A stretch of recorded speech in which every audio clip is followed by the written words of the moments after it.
Thank you very much, Sir Bobby, for the invitation.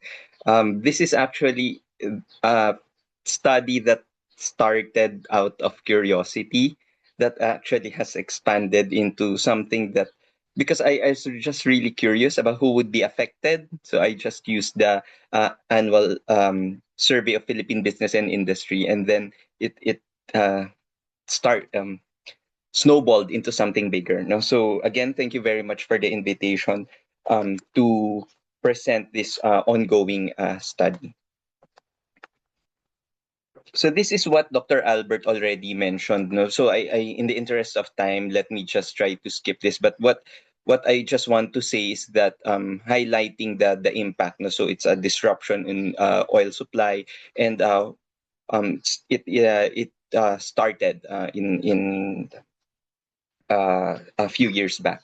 So what did I do? No, so after hearing about the shock, and I was curious about how this will affect the Philippines. So let me just spend a few minutes on how I try to answer my curiosity.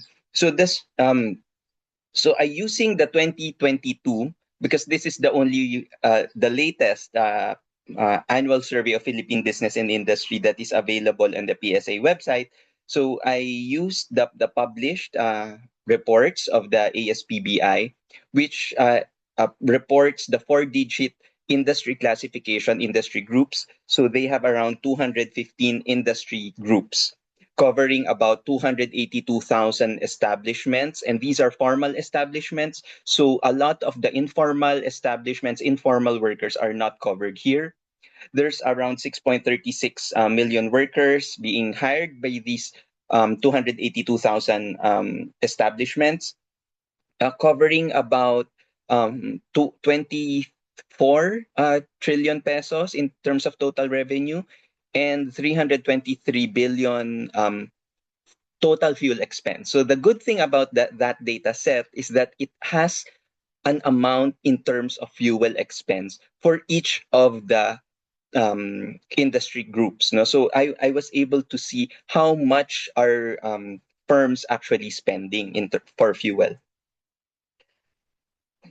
Okay, and then on the right hand side, so what's the analytical framework that I use? So I have five um, ratios that I use. So first is the fuel intensity, which is just the fuel expense divided by the total expense. And on average, I found out that for the entire industry or for the entire 215 industry groups, if you take a ratio of them, it's 1.56%. So but that there's a story behind that. No, so it sounds small, but if it's actually because there are a lot of industries also that have very low fuel intensity, but there are those that are critical. So later I will talk about that.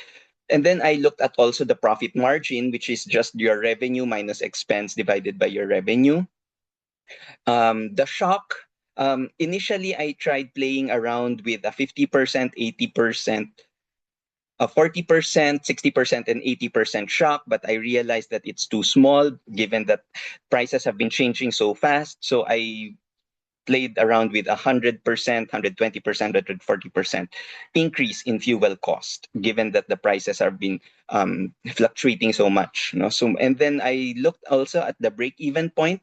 So this is how the profit divided by your fuel expense, which you can look at as the threshold of insolvency. You know? So and then three scenarios. So similar to what Dr. Albert presented earlier, there were scenarios. So I looked at three scenarios. The first is what would happen if all the firms or all the industry groups um, in the survey absorbed all the cost and conditional on the revenue and the employment being fixed. No, so they don't um, they don't lay off workers. They just absorb all the cost and assuming the revenue still remains the same, what's going to happen?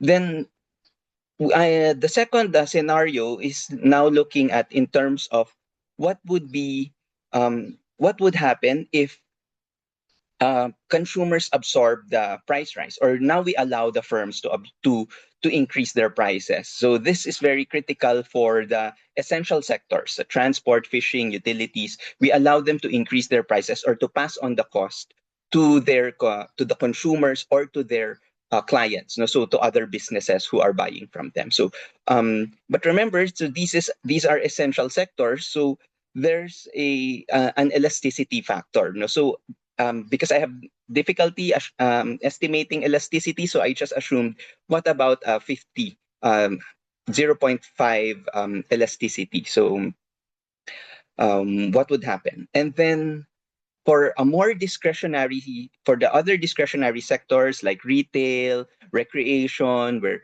people can really just decide not to spend on these things.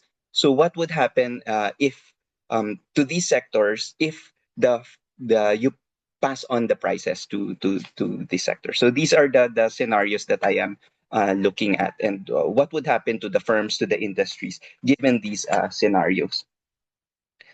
Okay, so let me just provide the first substantial finding, and I think this is actually very important.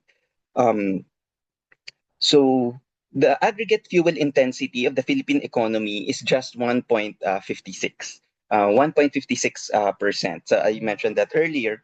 Um, but if that's the whole story, then there's no point for this. No? So um, because it's too small. But in reality, what you can see here on the this chart is that the 18 sectors in the classification is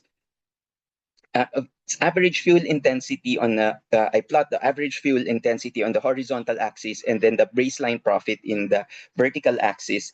And the 15 of these 18 sectors is actually in the upper left. No? So in this side.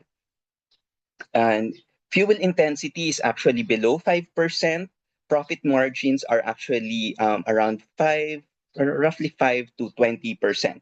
So these are your services, some manufacturing, some retail, finance, ICT sectors are actually in here. Um, Now look at what's happening for sector H. Actually, it's hidden here in this box. No? So it's actually quite here. So very high fuel intensity. So exceeding 20%.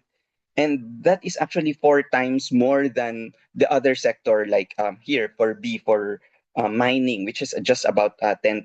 No? So who's who's really going to be affected is actually transport and storage. So that is actually what's being said here. Transport and storage's profit margin is actually also already negative. So it's minus 12.3%. That's what's being reported. So they're actually not just exposed to the shock, but it's already financially fragile. Something that we also wish to look at is agriculture. So especially the dominated by fishing. So it's down here, the lower right quadrant. So it's A. It has fuel intensity of about 5%, but the negative pre-shock margin is actually also it's already negative before the shock. So which makes it structurally vulnerable, even though the absolute fuel intensity is not too similar to transport. So on the right side is actually some averages, which tells us that um, looking at sector averages, letter A, B, C, D, so these are the sectors, no? So it's actually very maybe misleading, because if you will look at here at transport and storage, the last line, no? So it spans from roughly 1%, so here around 1%, all the way to 43%. So with an enormous dispersion. So this is not a sector where every industry faces the same risks. For example, rail transport is relatively low intensity, but buses, inland water, sea transport, passenger air are are all at 31 to 43% fuel intensity. So it's actually quite high. The practical implication of this is that within sector heterogeneity is something that we will need to investigate. No? So some sector level policies are actually blunt instruments. The evidence argues strongly for targeting at four-digit PSIC level, or allowing us to understand at the firm level. So, but there's difficulty accessing firm level data. So we just look at the four-digit PSIC level. So what this slide actually tells us is that there's an aggregate 1.56% fuel intensity, but transport averages 22%, already has a negative margin. Fisheries also 35%. And these are the most are the at least from what I identified are the most critical sectors that would be affected. So now let's look at the what the shock would actually do to profitability. So the bar chart here on the left hand side shows the average profit margin deterioration for each sector under the three scenarios. So again, the scenarios: 100% increase, 120% increase in burgundy, and then the 140% increase in orange. So the bars extend to the left, meaning that's actually the larger decline. So one thing that you will observe is that transport and storage is actually at the very top, that has bars in a completely different league from the others. So at the 100% shock, transport's average margin falls by 20.6 percentage points. The next most affected would be mining, which falls by 6.8 percentage points. And then average across all sectors is minus 2.4 percentage points. So transport is experiencing 9 times the average impact. The second you will notice is the proportionality. So the three sets of bars are essentially parallel for every sector. So the 20 percentage point increment in the sector in the shock adds a proportional similar increment across the board. So of course, because my calculations are just linear, so it's really just proportional. So all the impact is proportional or linear in S, the proportion or the ratio. So the heat map is actually just a visual representation of the same thing that I mentioned. It's just that it's easier for you to see. No, so um, uh, what you can see here is that the top half of the heat map is almost uniformly the palest blue, confirming that what you can really see here in the bar chart is that majority of the some of the sectors is actually low risk, but there are others that are really critical, like transport and storage, agriculture, mining, and then somehow construction would also be uh, moderately affected.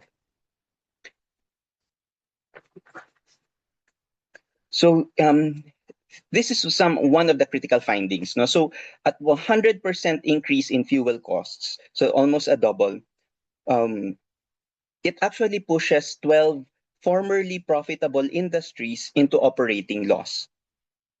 So each horizontal row in this chart, so the 12 industries, each horizontal row um, represents one of the 12 affected industries.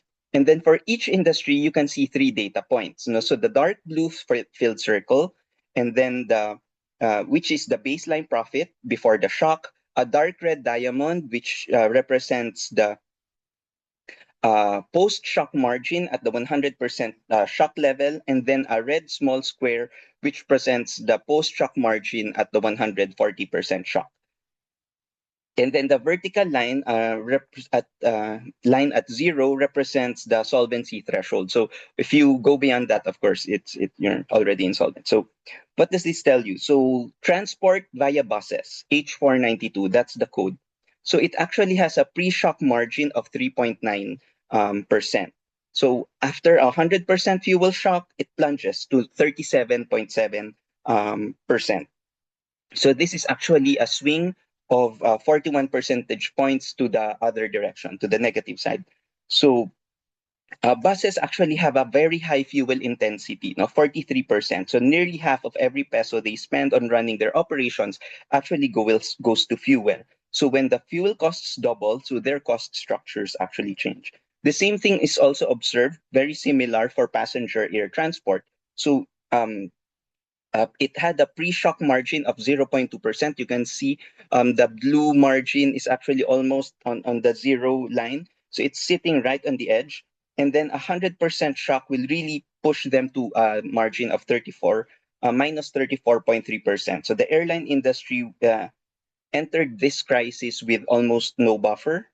and then the break even, after 100%, so it will really push them beyond the break even point. Then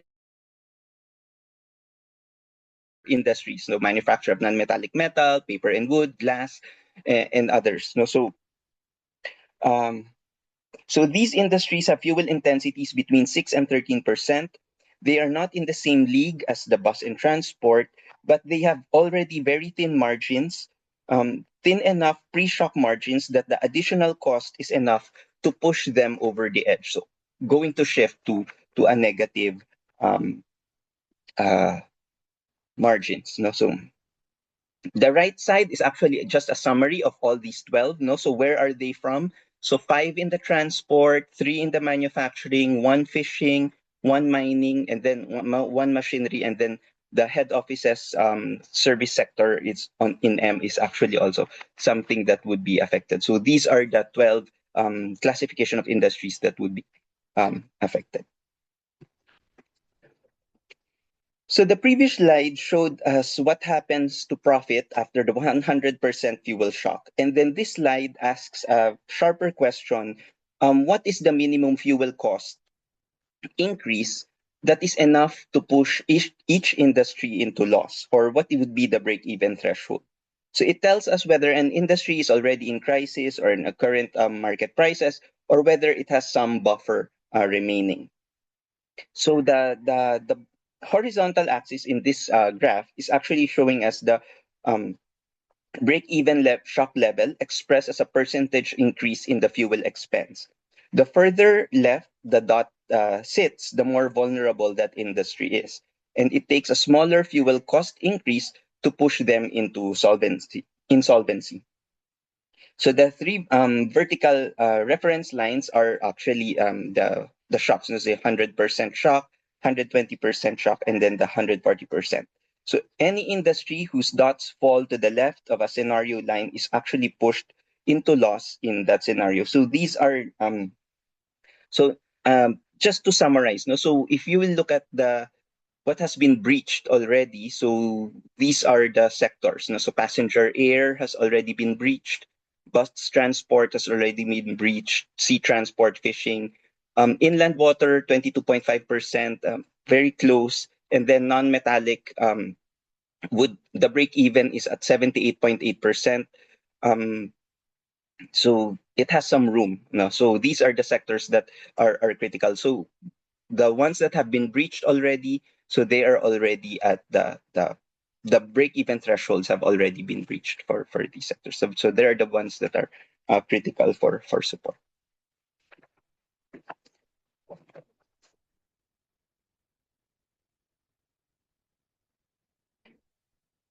Okay, so far what we have seen is that we're looking at no, scenario A, no, the cost absorption scenario where firms raise prices um, and don't raise prices, I'm sorry, but don't reduce employment.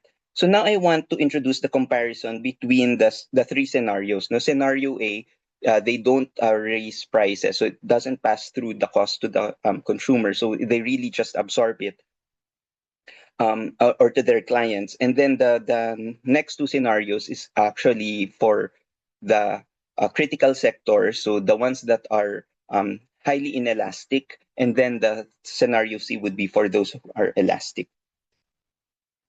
So figure 7 shows that the profit margin for 15 of the most fuel intensive industries, comparing all three scenarios for 100% shock level. And in each industry has three horizontal bars. Now, so you can see it here.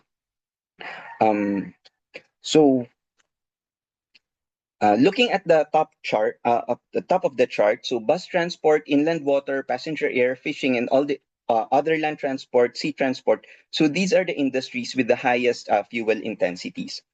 For these six industries, scenario B, which allows them to increase their prices, produces outcomes that are less negative than scenario A. So scenario A is the worst case. Scenario B, if you allow them to increase prices, there's partial relief. So consumers will absorb most of the cost or the increase in prices. Um, So the green bars are shorter than the blue bars. No? So it tells us that for these sectors that there is some relief. So and this is because consumers, for example, of bus transport, sea transport, or some of the fishery products, so do not have ready substitutes. So if bus raise prices, raise their fares, people will still need to get to work, and then you know they would still ride. Right, the buses. So the price elasticity of demand is low, and that's also part of the assumption. No? So I assume that the price elasticity is low. So the quantity demanded barely changes when the price rises. So when the firms pass through the cost, revenue goes up significantly, and that revenue increase offsets a substantial part of the cost increase. Not all of it. So you can see there's still a decrease in the margin, but it fares relatively better than scenario A. And then scenario C, pass through doesn't work all the time. So you cannot just increase or allow increase the prices because there are some sectors that are actually not um, uh, perfectly or not inelastic. No, so um, raising prices can actually make things worse. So when you look at the consumers are actually able to respond very strongly to price increases. For example, the discretionary sectors like recreation or non-essential hospitality and retail. So the raising prices triggers a large demand contraction, revenue falls, and it falls not just proportionately to the price increase, but more than proportionately, reducing because of the volume drop. So the firm ends up with both higher costs in the fuel charge and then lower revenue because of the demand drops. So for moderately fuel intensive industries, so like in the bottom of the chart, you can see there quarrying, manufacture of paper, glass, remediation services. Scenario C penalty is actually smaller because the price increase under the full pass-through is modest given the lower fuel intensity. So the difference in B and C actually goes down as you go down the chart. So what this just tells us is that uh, scenario A is worse for everyone. No? So absorbing it is actually worse for everyone without exception. Scenario B allows us allowing pass through of essential sectors would actually be some relief for the businesses. And then scenario C would pass through for the elastic demand sectors can actually make things worse. And this is actually not encouraged, especially for those that have some substitutes. Okay, so we've looked at profitability and margins. Now I want to look at the two things. No? So business, the everyday experiences of businesses and the workers. For example, the revenue gap. So the figure 6, the revenue gap here. So the revenue gap under unemployment freeze, which is actually scenario A. So if a firm is not allowed to reduce its employment because, of course, government somehow wants to people to still have their jobs, how much additional revenue would it need to generate in order to maintain its pre-shock profit margin? So I just tried to make some back of the envelope calculations, and the revenue gap difference between the revenue level that would produce the original margin given the new higher cost base and the current actual revenue expressed as a percentage of the baseline revenue. So it is the minimum output price increase that would maintain margins if the quantity sold in does not fall. So and you can actually see it here. So transport is actually at here at the very top or at highest. So a revenue gap of 22% of baseline revenue at the 100% shock. So that means they need to collectively generate 22% more sales on top of what they are already making simply to neutralize the impact of the oil shock while keeping all the other workers employed. So in the short run, this is actually very difficult for them to do. So that is why the government intervention in terms of subsidies, fare increases, or something is needed. So mining's revenue gap is around 10%, agriculture and waste is around 5%, and construction is around 3%. So these are the revenue gap that is needed for them to keep um, their workers, but also at the same time um, manage the increase in cost. So figure 11 translates this profitability results into employment terms. So the bars are stacked. Light gray represents workers in industries that are already at a loss before the shock. The dark blue represents workers newly pushed into the loss making. Red and orange would be those in 120, 140%. But as you can see, no new industries are pushed to loss at those higher shock levels. So those colors do not appear. So let me just present the four key statistics in this slide. No? So um, a 22% revenue gap for transport, about 215,000 workers in industries at operating loss, 91,000 of those in transport, and 76,000 in manufacturing. So the businesses cannot survive indefinitely in this condition without either laying off workers or receiving government support. So it's very important for us to address providing support for these firms. No? So especially those who are at risk. Okay, so what I tried to ask next is uh, now we turn to some fiscal question of would it cost the government, how much would it cost the government to mitigate this damage? How can the cost be minimized without sacrificing or the coverage of most of the vulnerable industries?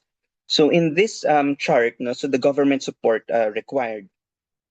The first one that I looked at is the universal full cost neutralization subsidy. So what does this mean? So it looks at the what would be the cost to restore every industry in the economy to its pre-shock profit margin. So that in the 2022 profit margin.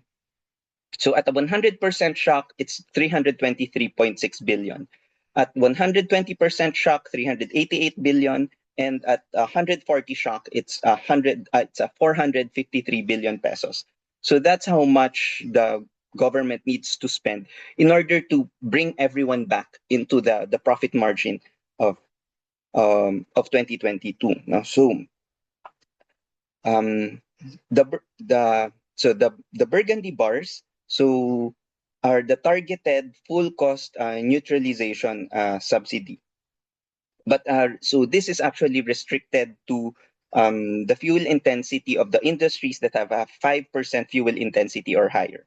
So there are 21 of such industries, and at 100%, it's actually 193, so very significantly lower. 193.5 billion, saving 130 billion for the government, or about 40%, um, compared to the universal scheme. No? So the universal scheme is covering everyone. And the orange bar here in this graph tells us that, um, okay, so the minimum subsidy needed to prevent operating losses without restoring pre-shock profitability. So this time, instead of the universal FCNS, where you cover everyone, bring them back to the same level of profitability, this time you just make sure that they will survive. No, so to bring every loss-making industry to exactly the zero margin. So at 100% shock, it's 166.4 billion, roughly half of the full neutralization subsidy of 100 of the 100% shock. And then um, so the trade-off is that, as I mentioned, the firms receiving the solvency floor is actually just left with zero margin. So they're not profitable, but you are not at a loss also. So you have enough to cover your costs, but nothing in reserve. So that's actually what this slide is actually saying. So the summary is actually presented in the table below. Okay, so I guess in the interest of time, let me just mention this slide on electricity. No, so Dr. Albert mentioned did something similar also, looking at the impact of electricity. Because the fuel also affects our electric costs, and then the electric costs would actually also affect as a second round of additional costs. So that's actually what I did here. So using also the IO table that Dr. Albert used, no, so I found out that an additional 17 centavos for every peso of electricity um, increase would actually also increase uh, or 100% fuel cost increase raises electricity cost by around 17%. So that's what I did to calculate an additional round of um, uh, uh, costs. No, so what we find out is that um, 100% shock, the electricity channel adds about 55.9 billion on top of the 323.6 billion direct fuel shock. So a 17.3% amplification. So the total combined additional cost would now be 379.5 billion at the 100% shock. So at the 140% shock, it's around 531.3 billion versus what I earlier calculated of about 453 billion fuel shock only. So the electricity channel, the if we include the impact of electricity into the other costs, um, contribution is stable at about 14.7% of combined costs across all scenarios. So and then what we also see is that it re-ranks services industry. So this time, services industries would now be majorly affected. So accommodation and food services, which just has a 1.2% fuel uh, intensity percent, now ranks higher. Now ranks at electricity intensity of 6.4%. So now they will be affected significantly. So when you include the electricity channel, the electricity component now accounts for 49.6% of the combined shock for the accommodation and food services. So now the tourism industry might also be affected. Arts and recreation, similar rate, no? So electricity accounts for 42.6% of the combined impact, and real estate 78.6%, or roughly three quarters. Education would also be affected, 37.5% impact. So these are the sectors that have a fuel intensity screen um, that's actually below the 5% threshold. But if you include electricity, then they also are become significant.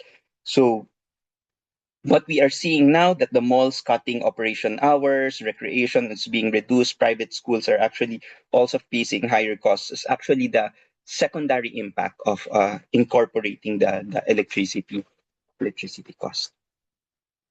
So just last two slides on the policy recommendation. No? So it's very important to have a targeted fuel cost support facility. So don't cover everyone, but it has to be targeted. The solvency floor subsidy is actually also something that we can look at, but it has to have a 90-day trigger and focusing also on mainly on the 12 loss-making industries. Similar to what Dr. Albert mentioned, expediting the LTFRB fuel surcharge, maximum of 14-day review to help the keeping more drivers on the road. Employment retention incentives is actually also important. um, Number five is something that Dr. Albert also mentioned about increasing capital for borrowing of these firms. And then something that would also be helpful for us would be having a fuel shock early warning system. So as you can see, the data that we're using is 2022. Dr. Albert's using 2018, so it's actually quite old. So what we need is to have a more recent data to allow us to have um, faster way of calculating the impact and the costs very very quickly. So this is just some of my conclusions or findings, and thank you very much for your attention. Dr. Francis, maraming salamat for your presentation.